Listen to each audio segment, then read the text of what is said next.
સંભળાશે સીધું. સંભળાશે. સીધું સંભળાશે. હાલો, હવે એને પૂછી લેજે. चर्चा प्रारंभ होत है, सुनो साथ चित दे, भजो राज श्यामा श्री प्राणनाथ,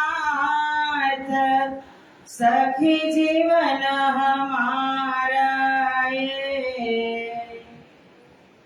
श्री महामति कहे ए साथ जी, भया चर्चा का वक्त, अब तुम सुनियो चित दे, लाल आगे आए बैठे न तखत, लाल आगे आए बैठे न तखत।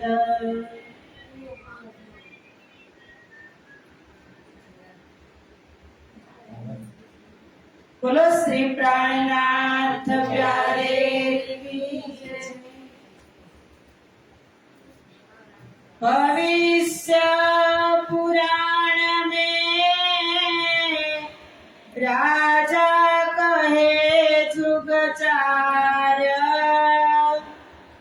वचन जो है व्यास के, ताको करो विचार, ताको करो विचार।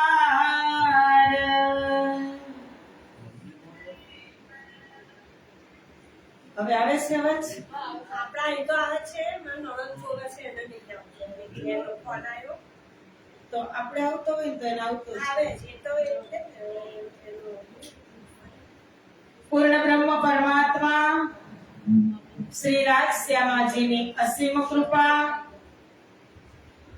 ગુજરાતની આ દિવ્ય ધરતી, તેમાં ચરોતર વિસ્તાર, કૃષ્ણ પ્રણામી મંદિર સિમરડા ગામમાં મહામતી સ્વામી શ્રી લાલદાસ વિરચિત વિતક કથાનું સુંદર આયોજન. આયોજક છે કૃષ્ણ પ્રણામી મંદિર સિમરડા ગામની આયોજક સમિતિ.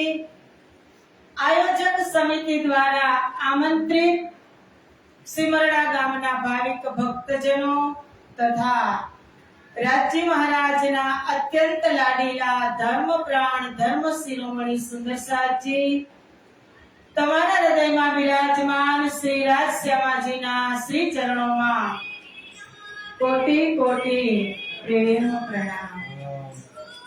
એ પ્રણામ સુંદરસાજી પ્રણામ. આવે છે ને હવે વાત?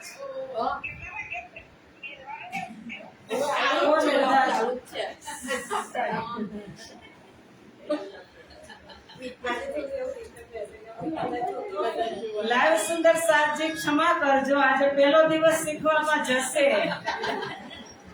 કાલથી આજે લાઈટ પણ નહોતી એટલે થોડું મોડું થઈ ગયું ને, એટલે સુંદર સાથ બધા આપતા ફાફડા થઈ ગયા. આવો ચાલો હવે બધા ફોન મૂકી દો છોકરાઓ. હા લિંક મૂકી દો અને હવે મારી સામે મોઢું રાખીને બેસો. અમુક ના આમ કેમ ફેસ છે, આમ આવી જાઓ, સામે આવો. કારણ કે હંસાબેન કહેશે તો ખરા જ્યાં ભૂલ હશે ત્યાં. રાજ્યની સામે બેસો.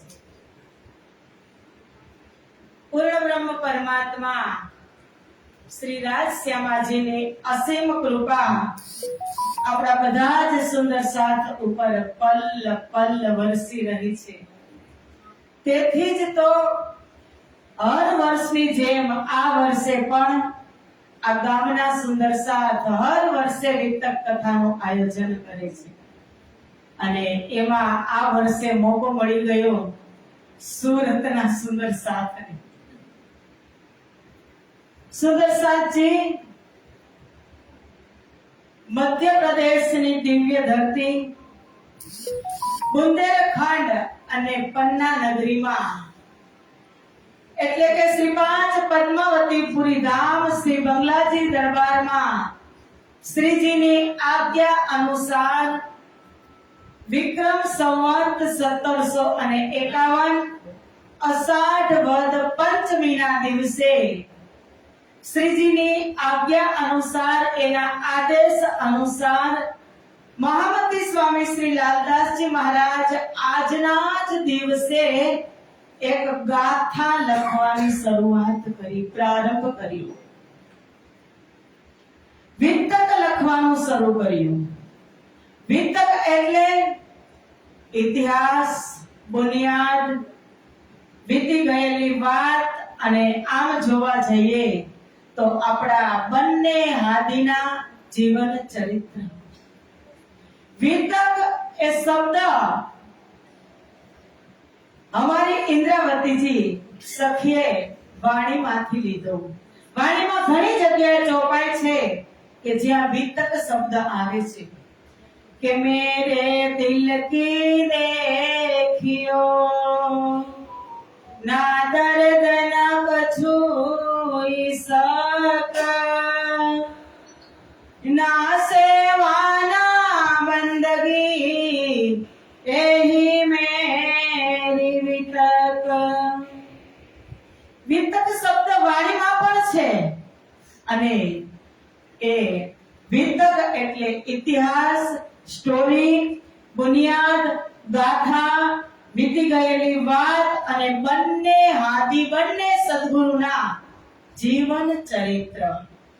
જે ગાથામાં ફક્ત દુનિયાની જ ભક્તિ નથી અને તેનાથી ખાલી પણ નથી, અને એ લીલાની અંદર બ્રહ્માનંદ અને ભજનાનંદ લીલામાં, જે લીલામાં બ્રહ્માનંદ અને ભજનાનંદ લીલામાં પ્રેમ જ ભર્યો છે, એ પ્રેમને આ વિતકમાં ઓતપ્રોત કરી દીધું.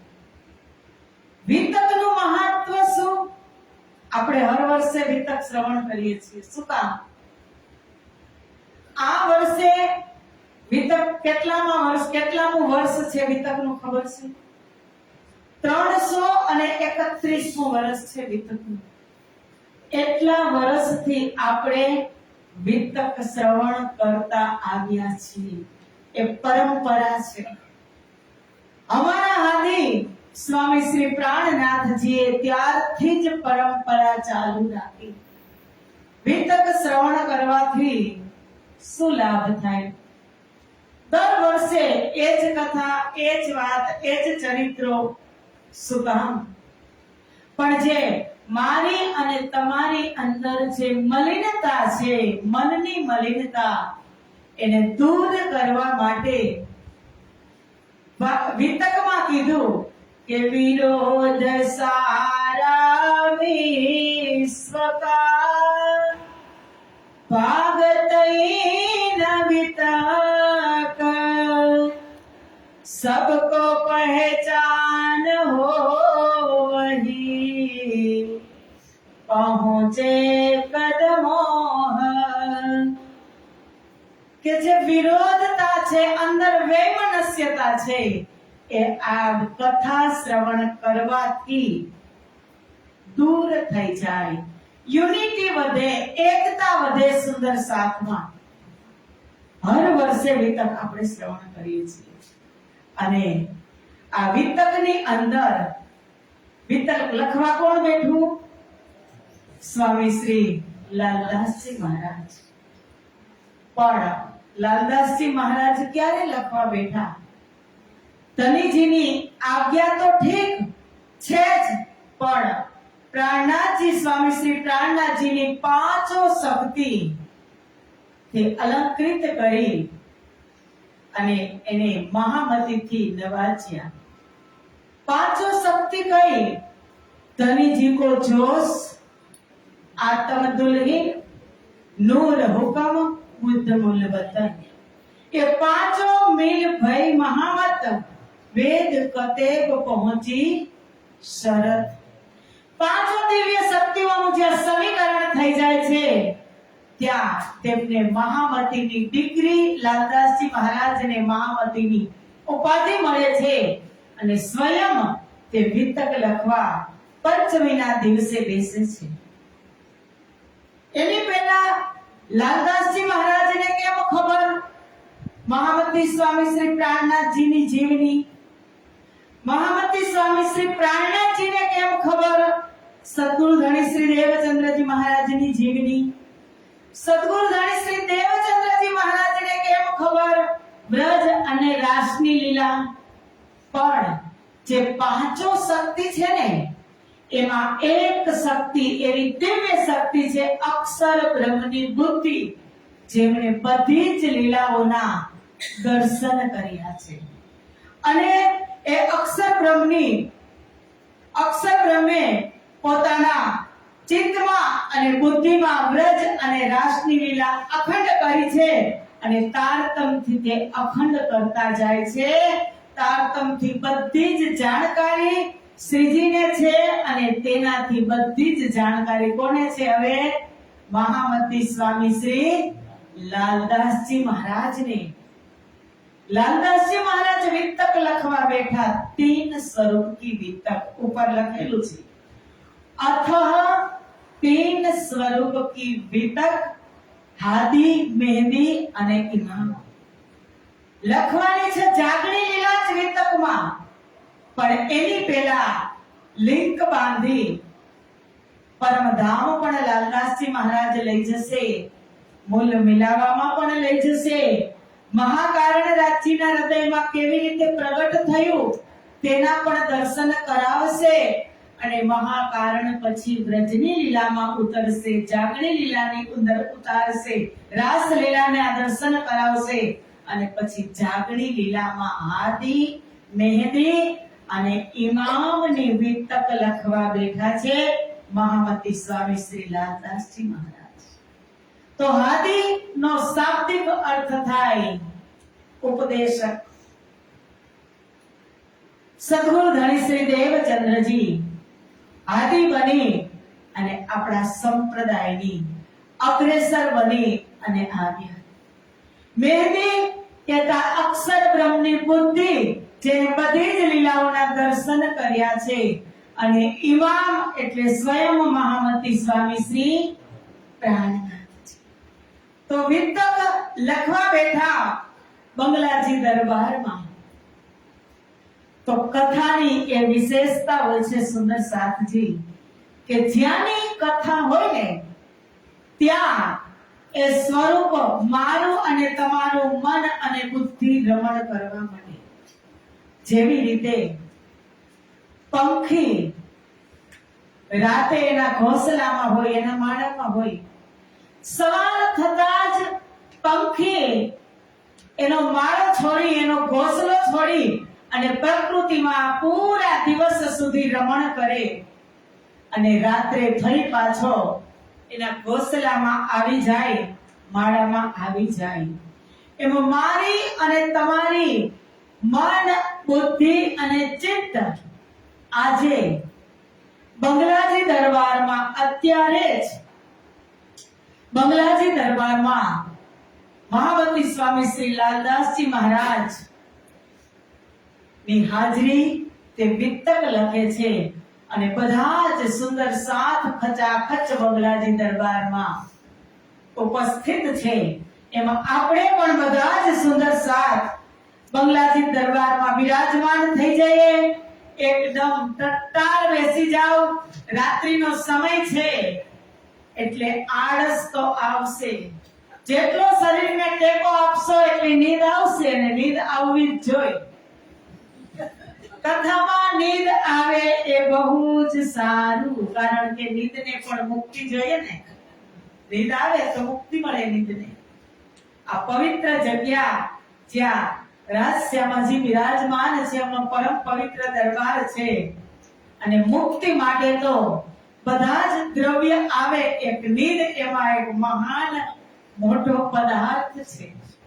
એટલે આળસ ન આવે, એમાં ટટ્ટાર થઈ અને મન, બુદ્ધિ, ચિત્તને એકાગ્ર કરી અને હવે આપણે બંગલાજી દરબારની અંદર લાલદાસજી મહારાજની સાથે જેમ નદી એક સરિતા કલકલ કરતી પહાડમાંથી વહેતી હોય, સુમધુર અવાજ કરતી હોય, અને તે નદી કેને મળવા જાય? નદી કેને મળે? સાગરને મળે. ચાહે આકાશમાંથી વરસાદ આવે ને, એ પાણી ચાહે નદીમાં પડે, ચાહે તળાવમાં પડે, ચાહે ખાડામાં પડે, કે ચાહે ખાબોચિયામાં પડે, પણ એ બધું જ પાણી ક્યાં એકત્રિત થાય? સાગરને જઈને મળે. તો આ કથા સરિતા બંગલાજી દરબારમાંથી પ્રવાહિત થઈ અને લાસ્ટમાં અષ્ટપ્રહરની સેવા કથા સરિતાની અંદર આપણને ડૂબોતા ડૂબોતા લાલદાસજી મહારાજ એક મહાસાગર કે જે મહેરનો સાગર છે, એ મહેરના સાગરમાં બધી જ આત્માઓને ડૂબોળશે. એ કથાની વિશેષતા છે. કથા શ્રવણ કરવી એ આ કલિયુગની અંદર શ્રેષ્ઠમાં શ્રેષ્ઠ સાધન હોય ને સુદર્શનજી, તો એ કથા છે. અને આ કથા કોઈ દેવી દેવતાની નથી, કોઈ ભગવાન ઈશ્વરની નથી. આ સ્વયં પૂર્ણ બ્રહ્મ પરમાત્માની દિવ્ય લીલાઓ, બ્રહ્મ લીલાઓ આ કથાની અંદર સમાયેલી છે. આ જગતની અંદર જીવ કેટલા પાપ કરે છે ખબર પણ પડતી નથી. કેટલા કર્મ કરે છે? સંચિત કર્મ છે, ક્રિયમાણ છે, પ્રારબ્ધ છે. ન જાણે જાણતા અજાણતા કેટલા પાપ થઈ જાય સુંદર સાથજી. એ બધા જ પાપને મુક્તિ આપવા વાળી એક આ કથા છે. બધા જ પાપોમાંથી તમે મુક્ત થઈ જાઓ. 1 મહિનો આપણે વિતક શ્રવણ કરશું. મહામતી સ્વામી શ્રી લાલદાસજી મહારાજની અંદર પાંચો શક્તિ વિરાજમાન છે. ક્યાંથી ક્યાં સુધી? તો વિક્રમ સંવત 1751 અષાઢ વદ પંચમી, એટલે કે આજના દિવસથી આપણા ગુજરાતમાં અષાઢ અને ઉત્તર ભારતમાં શ્રાવણ. 1 મહિનો આગળ છે આપણે. શ્રાવણ વદ અષ્ટમી એટલે કે જન્માષ્ટમી સુધી લગભગ 34 દિવસ સુધી દિવ્ય શક્તિઓ સ્વામી શ્રી લાલદાસજી મહારાજની અંદર વિરાજમાન થશે અને આપણને એ પ્રેમની અંદર ઓતપ્રોત કરશે. સુદર્શન તો હવે 3 સ્વરૂપની વિતક લખવા બેસવું છે. તો આપણી ભારતીય હિન્દુ પરંપરા, પૌરાણિક પરંપરામાં મંગલાચરણ કરવું બહુ જ જરૂરી છે. અથ શબ્દનો ઉપયોગ કર્યો છે. અથ નો શાબ્દિક અર્થ થાય, સંસ્કૃત શબ્દ છે પણ એનો અર્થ થાય હવે. વાણીની અંદર પણ મહામતી સ્વામી શ્રી પ્રાણનાથજીએ વાણીનું પણ તારતમ સાગરનું પણ મંગલાચરણ કર્યું. તો હવે શબ્દથી કર્યું. પ્રગટ વાણી જોઈએ પ્રકાશ હિન્દુસ્તાનીની અંદર તો અબ છે, એને ત્યાંથી મંગલાચરણ કર્યું. પણ અહીં તો આપણા હિન્દુ પરંપરામાં 3 પ્રકારના મંગલાચરણ છે. કાં તો એક મંગલાચરણ છે, કાં તો આશીર્વાદ લઈ અને મંગલાચરણ કરવું. આશીર્વાદાત્મક મંગલાચરણ. કાં ચરણોમાં પ્રણામ કરી અને મંગલાચરણ કરવું, કે નમસ્કારાત્મક મંગલાચરણ. અને કાં વસ્તુને નિર્દેશ કરી આગળ વસ્તુ મૂકી, વસ્તુ બતાવી અને મંગલાચરણ કરવું, એનું નામ છે વસ્તુ નિર્દેશાત્મક મંગલાચરણ. હવે શ્રી લાલદાસજી મહારાજની અંદર પરમાત્માની 5 છે ખુદ મહામતીની ડિગ્રી ઉપાધિ મળી ગઈ, ખુદ પરમાત્મા જ પરમાત્માની કથા લખવા બેસે છે. વાણીમાં કીધું કે ખુદા કી સાહેદી ખુદા હી દેવે, કરે બયાન હુકમ સિર લેવે. પૂર્ણ બ્રહ્મ પરમાત્મા સિવાય એની દિવ્ય લીલાઓ કોઈ લખી શકે નહીં. અહીંયા સ્વયં મહામતી વિતક લખવા બેઠી છે. સ્વયં મહામતી તો મંગલાચરણ કરે તો કોનું કરે? એને કોઈના આશીર્વાદ લેવાની પણ જરૂરત નથી, કોઈને પ્રણામ પણ કરવાની જરૂરત નથી. પણ મહામતી સ્વામી શ્રી લાલદાસજી મહારાજ જે ભવિષ્ય પુરાણમાં રાજાઓની વાત કરી છે, એ રાજાઓનું મંગલાચરણ કરે છે કે 28મા કલયુગમાં ચારો યુગોના રાજાઓનું મંગલાચરણ કરે છે. પણ પાંચો શક્તિ જેવી બિરાજમાન થઈને એવી લાલદાસજી મહારાજની ચિત્તવૃત્તિ પરમધામના 25 પક્ષમાં પહોંચી અને વેદો છે, શાસ્ત્રો છે, પુરાણો છે, એનું જ્ઞાન પ્રત્યક્ષ એની દ્રષ્ટિમાં આવવા લાગ્યું. રામાયણની અંદર તુલસીદાસે કીધું કે જેહી જાનત તેહી દેત જનાહી, तुम ही जानो तुम ही हो जाई, जही जानत तेही देत जनाही. કે જે શક્તિઓ અંદર છે એ જ બધું દ્રષ્ટિગોચર કરતી હોય. લાલદાસજી મહારાજ સામે ત્રણેય લીલાઓ પ્રત્યક્ષ થવા લાગી અને વાત કરે છે, મંગલાચરણ હવે કરે છે કે આગળ રાજાઓની પરંપરામાં નિષ્કલંક બુદ્ધા અવતાર પ્રગટ થવાના છે. તો વસ્તુને નિર્દેશ કરી અને મંગલાચરણ કરે છે. તો આવો આપણું વિતક ગ્રંથનું મંગલાચરણ છે. भविष्य पुराण में राजा कहे जुगजार, वचन जो है व्यास के ताको करो विचार, ताको करो विचार. ભવિષ્ય પુરાણની વાત કરે છે લાલદાસજી મહારાજ. કારણ કે હવે દ્રષ્ટિગોચર થવા લાગ્યું, એક એક શાસ્ત્રની સમક્ષ આવી અને ખુલવા લાગ્યા.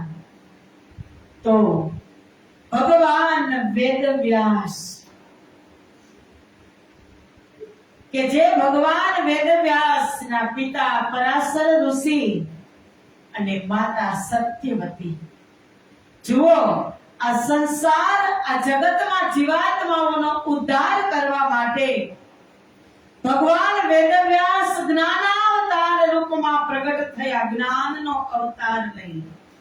ચાર વેદ એક જ હતો પ્રથમ, પણ એ વેદોને 4 ભાગમાં વિભાજિત કર્યા. અને એનું પ્રગટીકરણ ક્યારે થયું ખબર છે? એમના પિતા પરાશર ઋષિ અને માતા સત્યવતી, તેમની એક વાત છે કે સત્યવતી એક ખારવાની દીકરી અને પરાશર ઋષિ તો મહાન ઋષિ નદી કિનારે આવ્યા અને નાવમાં બેઠા. સામે કિનારે જવું હતું. પરાશર ઋષિને સત્યવતીને કહે છે કે મને તમે નદીને પેલે પાર લઈ ચાલો. તેનું તો તે કામ હતું. સત્યવતી બહુ જ સ્વરૂપવાન યુવાન હતા અને સમય હતો સંધ્યાનો. સત્યવતીને પરાશર ઋષિ અને સામે દ્રષ્ટિ નજર મિલાવી તો અંદરથી કામ વાસના ઉત્પન્ન થઈ અને તે પરાશર ઋષિ પાસે બીજદાનની માંગણી કરે છે. તો ઋષિ તેને કહ્યું કે ના, સમય સંધ્યાનો છે, અત્યારે ન બને. પણ સંસારમાં છે ને કહેવત, એક સ્ત્રી હઠ, જોગી હઠ, બાળ હઠ અને રાજ હઠ. એ કેમે કરી અને માને નહીં. પરાશર ઋષિએ એ જ સમયે બીજદાન કર્યું અને ભગવાન વેદવ્યાસનો જન્મ થયો. જો આ કાર્ય ન થયું હોત તો આ વેદવ્યાસનું પ્રગટીકરણ થવાનું હતું. પણ સંત છે ને, એ સંત એના શિરે બદનામી પણ લઈ લે. જગતના કલ્યાણ કરવા માટે સંતો પોતાના શિર ઉપર બદનામી લઈ લે. એટલે કબીર સાહેબે કીધું કે ખાદ ખોદ ધરતી સહે, કાટ કૂટ વનરાય, કુટિલ વચન સાધુ સહે, દૂજે સહાન જાય. જગતની અંદર કુટિલ વચન સંત સહન કરે. સંત સિવાય સંસારીને તમે બે અપશબ્દ બોલજો, તમારી સામે આવશે. પણ સંત સમાજનું લેવલ બનાવવા માટે એ કુટિલ વચન, કડવા ઘૂંટડા પણ પી લેતા હોય છે. સિરે કોઈ કહે ને કે કેટલી મોટી બદનામી કે આવું કાર્ય કર્યું, પણ જો કદાચ એ કાર્ય ન થયું હોત તો જ્ઞાનનો અવતાર ભગવાન વેદવ્યાસ ક્યાંથી પ્રગટ થાત? કાંઈક ને કાંઈક તો પ્રયોજન હોય એટલે હોય જ. એ જ સમયની અંદર જે દ્વીપ હતો, નદીમાં, સમુદ્રમાં દ્વીપ હતો ઊંચો, એ ટાપુ ઉપર ભગવાન વેદવ્યાસનું પ્રગટીકરણ એટલે કાળો, પાણી કેવું હોય સમુદ્રનું, કાળું, એટલું નામ થયું કૃષ્ણદ્વૈપાયન. ભગવાન વેદવ્યાસનું નામ છે કૃષ્ણદ્વૈપાયન. અને વેદવ્યાસથી થોડીક આગળ પણ વાત કરીએ તો વેદવ્યાસના ધર્મપત્નીનું નામ અરણી દેવી, અને એ અરણી દેવીની કુખે સુંદર બાલક સુખદેવજી મહારાજનું પ્રાગટ્ય થયું. કેના માટે? આ સમાજ માટે, આ દુનિયા માટે એવા સંતોનું પ્રગટીકરણ થયું. એ વેદવ્યાસે એક વેદ હતો, એમાંથી એ વેદને 4 ભાગમાં વિભાજન કર્યું છે. ઋગ્વેદ છે, યજુર્વેદ છે, સામવેદ, અથર્વવેદ છે અને સામવેદ છે. ચારોના ભાગ પડ્યા એટલે નામ થઈ ગયું વ્યાસ, વેદવ્યાસ. અને એ વેદવ્યાસે 18 પુરાણોની રચના કરી. 18 પુરાણો. એમાં 18 પુરાણનો સાર હોય તો શ્રીમદ ભાગવત કે નિગમ કલ્પ તરુર ગલિતમ ફલમ સુખ મુખા દ્રવ મૃત સંયુતમ પિબત રસ ભાગવતમ માલયમ મુહુરહો રસિકા ભુવિ ભાવુકા. ભાગવત એક પાકેલા ફળ જેવું 18 પુરાણોનો વેદ, અને 18 પુરાણમાં એક પુરાણ છે ભવિષ્ય પુરાણ. અને એ ભવિષ્ય પુરાણની અંદર લખેલું હતું કે ચારો યુગો 28 વખત વ્યતીત થશે, ત્યારે 28મા કલયુગના અંતિમ ચરણમાં જ્યારે ઔરંગઝેબ રાજા બાદશાહનું, 20મા રાજા ઔરંગઝેબ બાદશાહનું શાસન ચાલતું હશે, ત્યારે નિષ્કલંક બુદ્ધ અવતાર પ્રગટ થશે. શાસ્ત્રોની અંદર પહેલેથી જ કહી દીધું હતું. અને એ કરીને જોડવા માટે રાજાઓની કડીને જોડવા માટે મહામતી સ્વામી શ્રી લાલદાસજી મહારાજ મંગલાચરણ કરે છે, વસ્તુ નિર્દેશાત્મક, માત્ર કડીને જોડવા માટે. એટલે શાસ્ત્રોની અંદર પણ પહેલેથી જ હતું, ભવિષ્ય પુરાણમાં પણ હતું કે નિષ્કલંક બુદ્ધ અવતાર પ્રગટ થશે. વાણીમાં છે, વેદો કહ્યા ધની આવશે બુદ્ધ ઈશ્વર કાજો એસા કલયુગ असुराई मेट देने मुक्ति देसी जगदीश के वेदो कहया धनी आवसी बुद्ध ईश्वरों का ईश कलयुग असुराई मेट के मुक्ति देसी जगदीश. કલયુગ કેવો? આપણે કહીએ ને કે સતયુગ સારો, ત્રેતાયુગ સારો, દ્વાપર સારો, પણ કલયુગ આપણી માન્યતામાં શું છે? કલયુગ નહીં સારો. આપણે એમ કહીએ ને કે ભાઈ અત્યારે કલયુગ છે, જોને આ બધા કેવું કરે છે. પણ સારામાં સારો યુગ હોય ને તો કલયુગ છે. શું કામ સુંદર સાધજી કે કલયુગની અંદર જ પૂર્ણ બ્રહ્મ પરમાત્મા આવ્યા.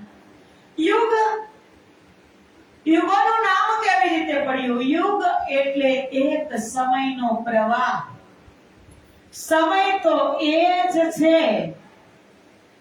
સતયુગથી સમય, આનો અવાજ વધશે સેજ સેજ વધારો. સતયુગથી સમય તો એ જ છે, પણ મનુષ્યની અંદર જે સતયુગમાં 100માંથી 100% જેટલી સત્યતા હતી ને એ સતયુગમાં હતી. તેમાંથી ઘટી બસ, અને ત્રેતા યુગમાં 100માંથી 75% જેટલી થઈ ગઈ. મનુષ્યની અંદર માનવતા, સમય એ જ છે, એટલે એને કીધું ત્રેતા યુગ.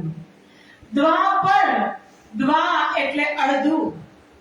દ્વાપર યુગની અંદર અડધી મનોવૃત્તિ, અડધી સત્યતા, અડધું જૂઠ, એટલે એ યુગનું નામ પડ્યું દ્વાપર યુગ.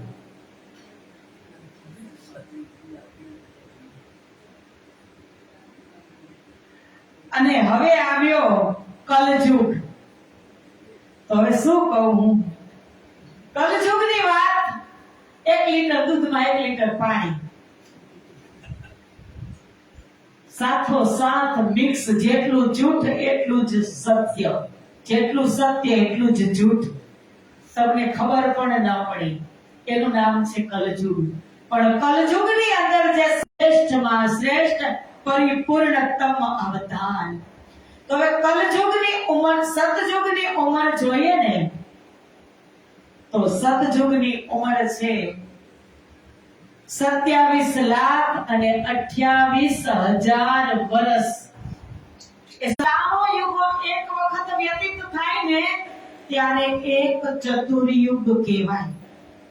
એવા ચારો યુગો 28 વખત વ્યતીત થયા, અને 28-27મો કલયુગ વ્યતીત થયો, અને 28માં કલયુગ બેઠો ત્યારે એના અંતિમ ચરણમાં નિષ્કલંક बुद्ध अवतार કીધું કે आगे अवतार होएगा बुद्ध कल की इस ठाम ता ऊपर और औरंगजेब भये एक कलयुग के नाम आगे अवतार होएगा बुद्ध कल की इस ठाम કે તા ઉપર औरंगजेब વિશ્વ રાજા કલિયુગની અંદર औरंगजेब મુગલ સલ્તનત મુગલોનું જ્યારે રાજ્ય હશે, औरंगजेब બાદશાહ રાજા જ્યારે રાજ્ય કરતા હશે, અને આપણા જ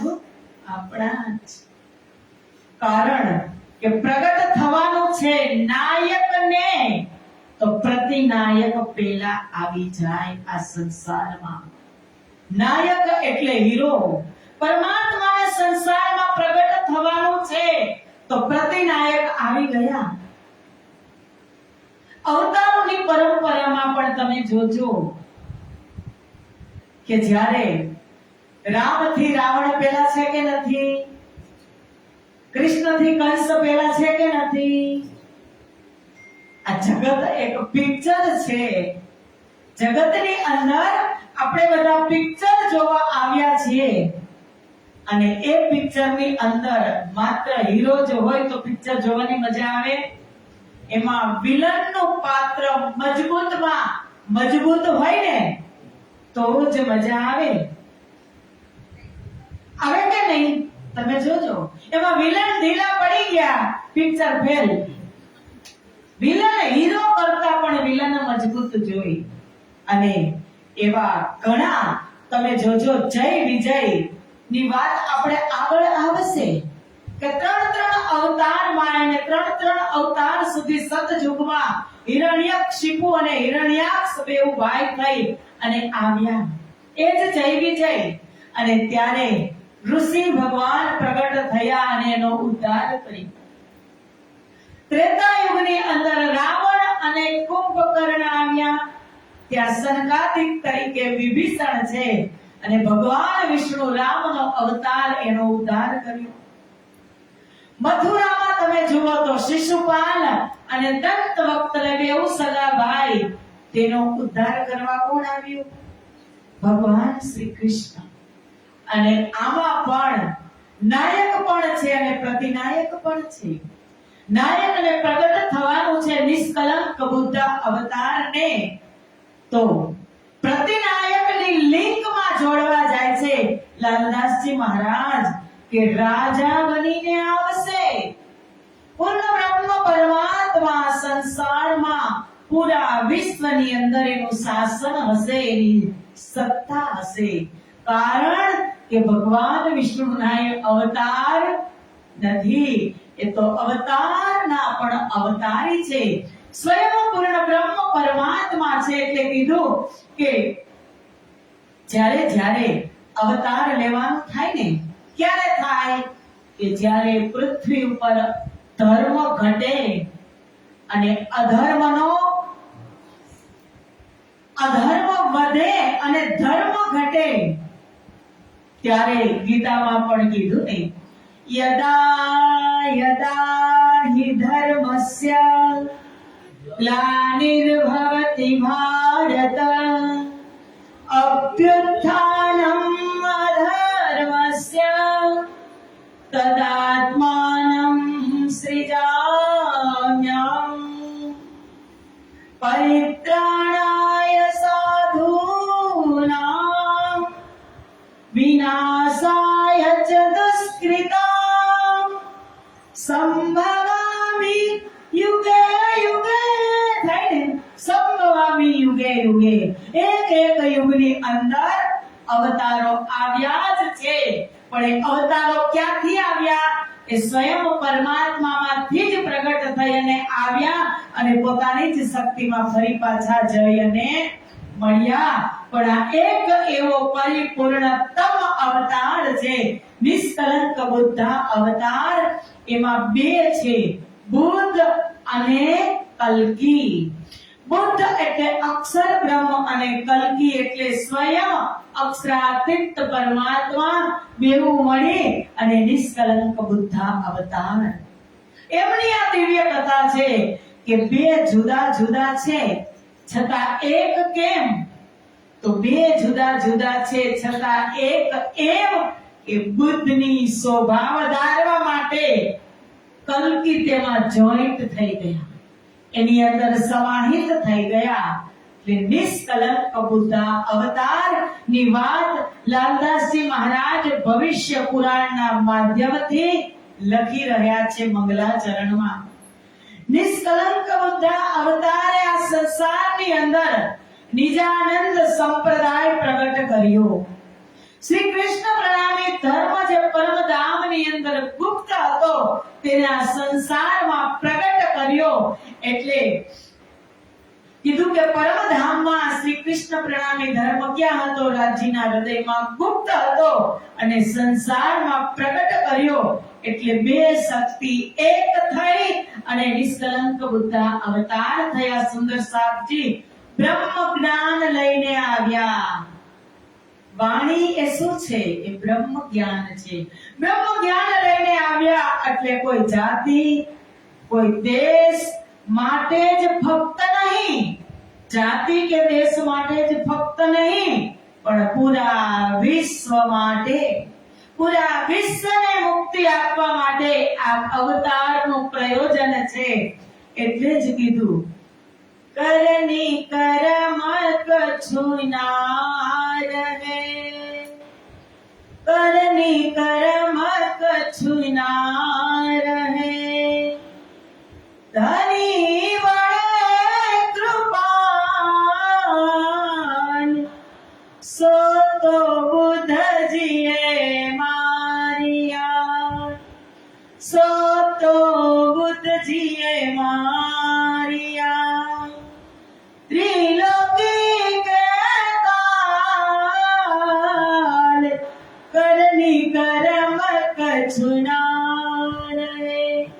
પૂરા વિશ્વને એક એક જીવને, માત્ર બ્રહ્મપ્રિયાઓને જ નહીં, પણ હા એ પણ એક વાત નોટ કરી લેજો કે બ્રહ્મપ્રિયા અગ્રેસર હશે, દુનિયા પાછળ હશે. કારણ કે એને શું કીધું કે બ્રહ્મ સૃષ્ટિ और દુનિયા દોનો દેવું જગાય. પેલા બ્રહ્મ સૃષ્ટિ અને એની પાછળ દુનિયાના તમામ જીવો માટે કર્મી કર્મ કછું ના રહે, ધણી બળે કૃપાલ સો તો બુદ્ધજીએ માર્યા, ત્રિલોકી કે કાલ. આ નિષ્કલંક બુદ્ધ અવતાર રાજાઓની પરંપરામાં આવવાના છે એટલે પૂરા વિશ્વની અંદર શાસન તેમનું જ ચાલશે. જોવા જઈએ તો હકીકતમાં રાજા ઉપર કોનું શાસન ચાલે? પેલા તમે જુઓ તો રાજાશાહી હતી ને, આપણને યાદ ના હોય, આપણાથી તો આપણે આવ્યા એની પહેલા લોકશાહી આવી ગઈ, એની પહેલા રાજાશાહી હતી. તો રાજાશાહીમાં રાજાઓ કેની પૂજા કરતા? દેવીઓની, દેવી દેવતાની જ પૂજા રાજા. આપણે આગળમાં આવશે, જોજો તમે ઔરંગાબાદમાં ભાવસીહાળા એક દેવીની પૂજા કરવા જતા હતા અને ત્યાં કોણ મળ્યા? અમારા મુકુંદાસજી મહારાજ. રાજાઓ પહેલા દેવી દેવતાની જ પૂજા કરતા. તો રાજાઓ ઉપર શાસન કેનું ચાલે? દેવી દેવતાઓ. આ દુનિયાની વાત કરીએ તો. અને દેવી દેવતાઓ ઉપર શાસન કેનું ચાલે? તો દેવરાજ ઇન્દ્રનું. હવે દેવરાજ ઇન્દ્ર ઉપર શાસન કેનું ચાલે? તો બ્રહ્મા વિષ્ણુ અને મહેશનું. અને એનાથી ઉપર જોઈએ તો બ્રહ્મા વિષ્ણુ અને મહેશ ઉપર પણ શાસન ચાલે. ભગવાન નારાયણ, સમજાય છે વાત? અને ભગવાન નારાયણ ઉપર શાસન ચાલે અક્ષર બ્રહ્મનું, અને અક્ષર બ્રહ્મ ઉપર પણ શાસન ચાલે અમારા ખાવિત અક્ષરાતીત ધામ ધણીનું. એટલે એ અક્ષરાતીત ધામ ધણી છે નિષ્કલંક બુદ્ધ અવતાર, એ સ્વયં અક્ષરાતીત ધામ ધણી છે. એટલે જેવડા રાજા એવડો ટેક્સ ચૂકવવો પડે. સુંદર સાહેબજી પૂરા વિશ્વમાં એનું શાસન ચાલે. રાજા કેની પાસે ટેક્સ લે? પ્રજા પાસે. કર વસૂલ કરવો જ પડે, આપે જ કર વસૂલે, ટેક્સ લે જ. અત્યારે રોડ ઉપર આપણને એમનું કોઈ ચાલવા દે? આપણા રાજા કોણ અત્યારે? મોદી સાહેબ. કેટલો ટેક્સ, કેટલો આપણે ભરવો પડે છે રોડ ઉપર? એ તો ઠીક, પણ કર પણ ચૂકવવો પડતું. તો રાજા બનીને આવ્યા છે તો એ તમારી સત્તા સંપત્તિ ભોગવવા માટે નહીં, તમારી સંપત્તિ ઉપર શાસન કરવા માટે નહીં, પણ એને તમારા સમયનો ટેક્સ જોશે. એક એક જીવ પાસેથી એ સમયનો ટેક્સ લેશે. સમયનો ટેક્સ એટલે મંદિરે જાઓ, ભજન ભક્તિ કરો, પાઠ પારાયણ કરો, પરિક્રમા કરો, સેવા પૂજા કરો, કથા શ્રવણ કરો એ ટેક્સ છે. જેની પાસે જેટલું જ્ઞાન વધારે થયું એને વધારે ટેક્સ ચૂકવવો પડે. હવે વિચાર કરો, અત્યારે જે આપણા વિતક કથાકારો ઘર છોડીને એક મહિનો બહાર નીકળી ગયા છે એને કેટલો ટેક્સ ચૂકવવાનો ને એ ટેક્સ જોઈએ પરમાત્માને, ભક્તિ રૂપી ટેક્સ. એટલે ભક્તિ કરવી જગતની અંદર જીવનમાં બહુ જ જરૂરી છે સુપ્રસાદજી. અને હવે ધર્મ ગ્રંથોના મૂળની વાત કરીએ તો બધા જ ધર્મ ગ્રંથો ક્યાં સુધી? અક્ષર બ્રહ્મ સુધી. બધા જ ધર્મનું મૂળ છે, ધર્મ ગ્રંથનું મૂળ છે અક્ષર બ્રહ્મ. હવે શ્રીમદ ભાગવતનું મૂળ છે વેદ, વેદોનું મૂળ છે બ્રહ્માજી થકી, બ્રહ્માજીનું મૂળ છે ભગવાન નારાયણ થકી, ભગવાન નારાયણનું મૂળ છે અક્ષર બ્રહ્મ થકી, અને અક્ષર બ્રહ્મનું મૂળ છે અક્ષરાતીત પૂર્ણ બ્રહ્મ પરમાત્મા સુધી. તો આ તારતમ જ્ઞાન ક્યાંનું છે? આ તારતમ ક્યાંનું?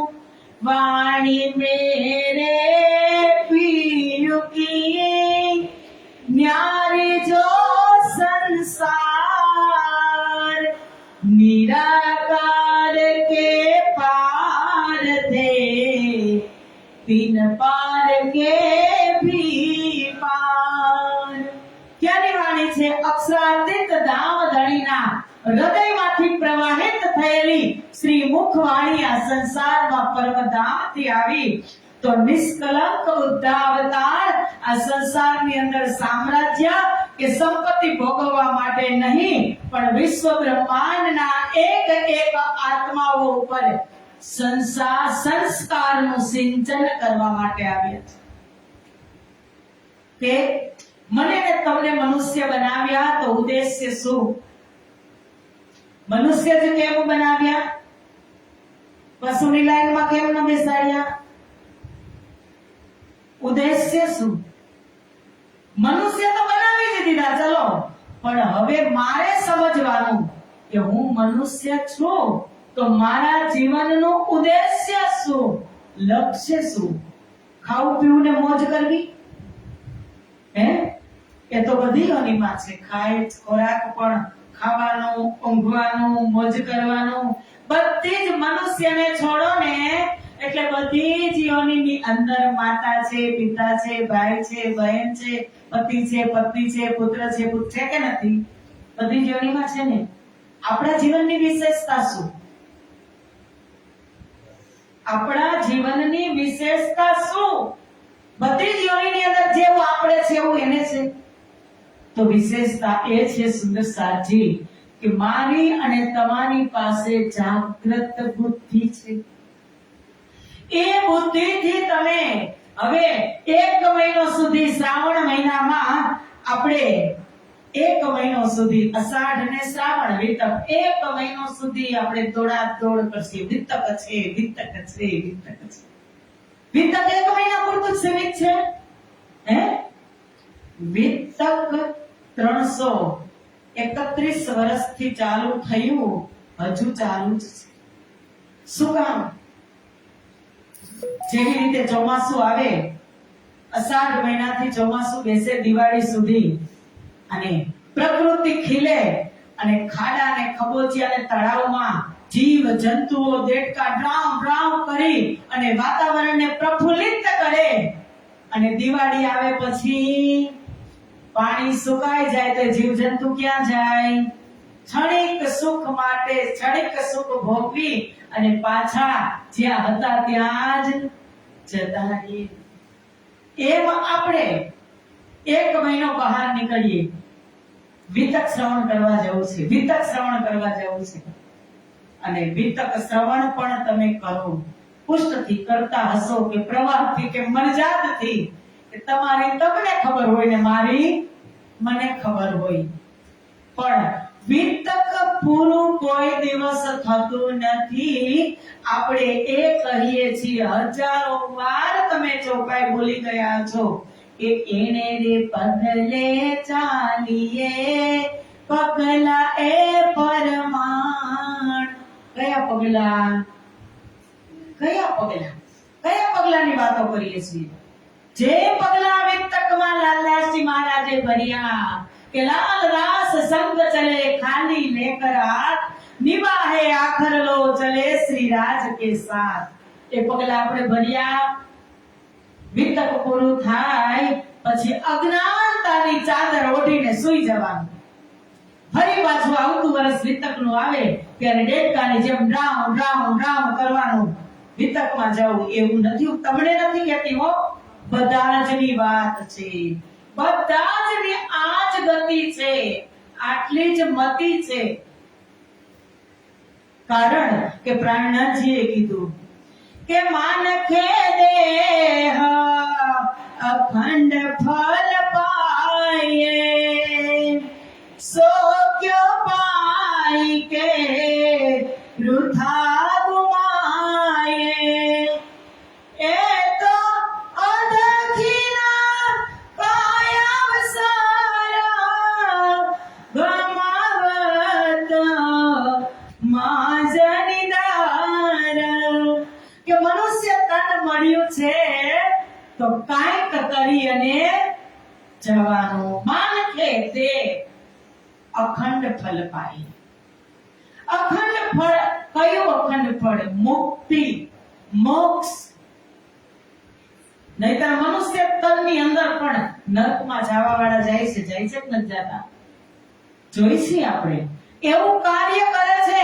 મનુષ્ય તન મળીને પણ પશુથી પણ બે જ જીવન જીવે છે.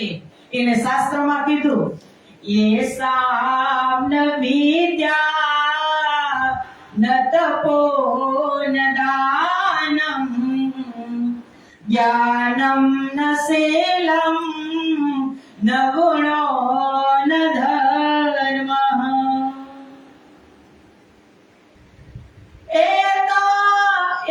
તે મૃત્યુ લોકે ભૂમિ ભાર ભૂતા મનુષ્ય રૂપે ન મૃગાશ્ચરંતી. કે સામ ન વિદ્યા ન તપો ન દાનમ જ્ઞાનમ ન શીલમ ન ગુણો ન ધર્મ. મનુષ્ય થઈ અને તે કાંઈ પ્રાપ્ત કર્યું નહીં. તે મૃત્યુ લોકે ભૂમિ ભાર ભૂતા. આ મૃત્યુ લોકની અંદર તે મનુષ્ય હોવા છતાં ભાર રૂપ છે. શાસ્ત્રો કહે છે કે મનુષ્ય રૂપેણ મૃગાશ્ચરંતી. કે મનુષ્ય હોવા છતાં તે પૃથ્વી પર ભાર રૂપ છે. એ માનખે તે અખંડ ફલ પાયે સો ક્યો પાયે કે વૃથા ગુમાયે. તમને મળ્યું જ છે. શ્રીજી કહે છે મનુષ્ય તન તો સો ક્યો પાઈ ગયા પામી અને શું કામ તમે વૃથા ગુમાવો છો? એ અદખીન અવસર અડધો ક્ષણ છે. પરમધામથી આવ્યા એને અડધો ક્ષણ એક ક્ષણ પણ થયું નથી. આજે યુગ યુગાંતર વીતી ગયા. એક ક્ષણ માટે આપણું જીવન કેવું? એક પાણીના પરપોટા જેવો વરસાદ હોય ને ત્યારે તમે જોજો ગુદગુદા થતા હોય પાણીમાં પરપોટા. એનું આયુષ્ય કેટલું? થાય ને મીટે ફટ દઈને ફૂટી જાય. કવિ સાહેબે કીધું પાણી કેરા ગુદગુદા અતિ માનુષ કી જાત देखत ही मिट जात है जो तारा प्रभात. કે જેમ પ્રભાત થાય અને રાત્રિ ઢળે અને તારા ફટોફટ ખરવા લાગે એમ મારું ને તમારું પાણી ના બુદબુદા જેવું જીવન છે. અતિ માનુષ કી જાત. મારું ને તમારું એવું ક્ષણભંગુર જીવન છે, છતાં પાવર કેટલો. આજે વિતક સાંભળવા નહીં આવી, કાલે આવશે. કાલની ખબર છે ને? આ વિચારવા જેવી વાત છે ને. હું કે તમે ગમે આપણે શું કહી આજે ને આજે પહેલો દિવસ છે ને કાલે આવશું. કાલે તને ખબર છે તારું સવાર પડ્યું કે નહીં ભાઈ? નથી ખબર. પણ છતાં આપણે હવે કાલે તમે કયો એટલે ફરી પાછી કાલ કયો એટલે ફરી પાછી કાલ, આજે તો થાય જ નહીં, થાય ને? એટલે આ કથા એવી રીતે શ્રવણ કરવાની છે કે કાલ કરે સો આજ કર, આજ કરે સો અબ. પછી સરસ કીધું, પલ में प्रलय होएगा बबुरी करेगा कब. પલ ની અંદર તારો પ્રલય થઈ જશે, તું ક્યારે કરીશ? આજકાલ કરતા કરતા. ગીતામાં કીધું, ભાવગીતમાં, કે આજકાલ કરતા યુવાની ચલી જશે છોતા સમશેરડીના જીવન તુજ થઈ જશે, કે પછી બનશે ના તુજથી કામ. યુવાન હવે ક્યારે ચડાવીશ તું બાણ, જોને હવે સંસ્કૃતિના જઈ રહ્યા છે પ્રાણ. હવે આપણો ધર્મ મીટતો જાય છે. યંગ જનરેશનને તમે જોજો, સંસ્કાર નહીં આપો. નિષ્કલંક બુદ્ધ અવતારનો ઉદ્દેશ્ય શું? સંસ્કાર સિંચન કરવા માટે આવ્યા છે આ જગતમાં. એક એક જીવની અંદર ભક્તિનું બીજ વાવી અને સંસ્કાર આવે અને એ ભક્તિ કરી અને પૂર્ણ બ્રહ્મ પરમાત્માની ઉપલબ્ધિને પ્રાપ્ત કરે. એ આ દિવ્ય કથા છે. સમય 10 વાગી ગયા એટલે પૂરું જ કરી દો, કારણ કે રાત્રિનો સમય છે. કાલથી 8:30 વાગે જયકારો લાગી જશે. તમે આવશો કે નહીં આવો, કાલે સેવા પૂજા તો કઈ ન હોય, ચંદન કરી અને બેસી જવાનું. તો આવો, આજની ચોપાઈ દોહરાવી દઈ અને પછી આવતીકાલની આપણે દિવ્ય ચર્ચા આવતીકાલે કરશું. બોલો શ્રી પ્રાણનાથ પ્યારે કી જય. તાવ પર રંગ જેવા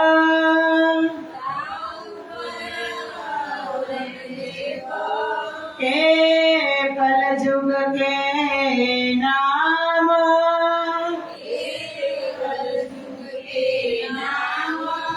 आगे अवतार होएगा,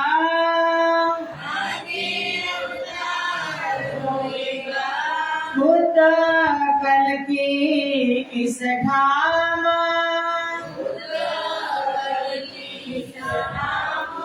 बुद्ध कल की इस ठाम,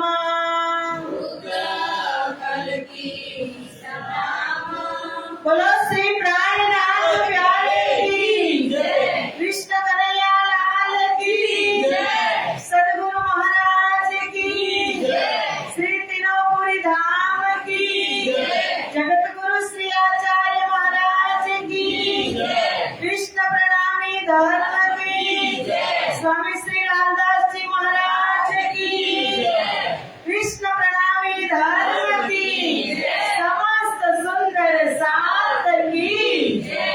प्रणाम।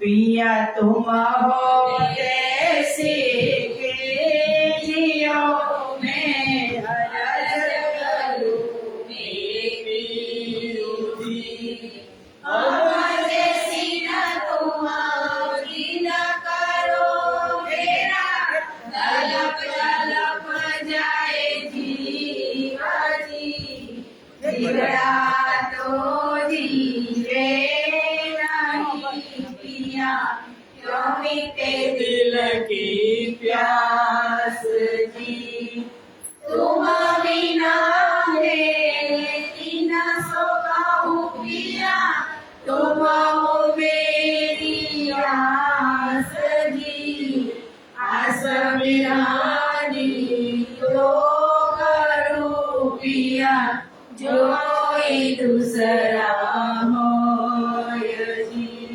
समित पिया जी समराना हो दीना, लेना करो रोई जाय जी, जन गण दयो हम होते